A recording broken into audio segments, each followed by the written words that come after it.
nimejifunza kwamba kuna duara 3. Duara ya kwanza ni duara ya uhifadhi.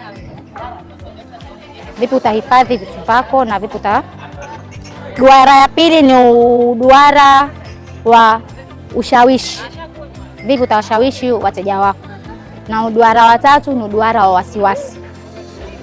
Vipi utakuwa na wasiwasi wa kufanya utafiti ya ile biashara yako.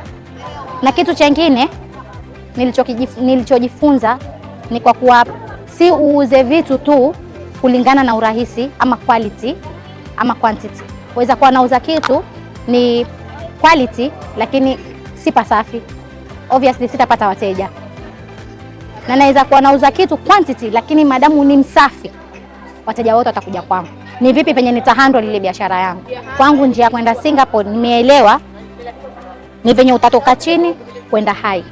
Vipi utajikuza kutoka ulipokuwa chini kufikia ile malengo ama pahali ambapo unataka kufika. Okay, sawa, mimi ni maskini. Pengine kipato changu ni shilingi 100 kwa siku. Vipi nitafikia kipato kikubwa kama 500 na mimi earn 500 kwa siku? Hiyo ndo kwenda Singapore kwangu.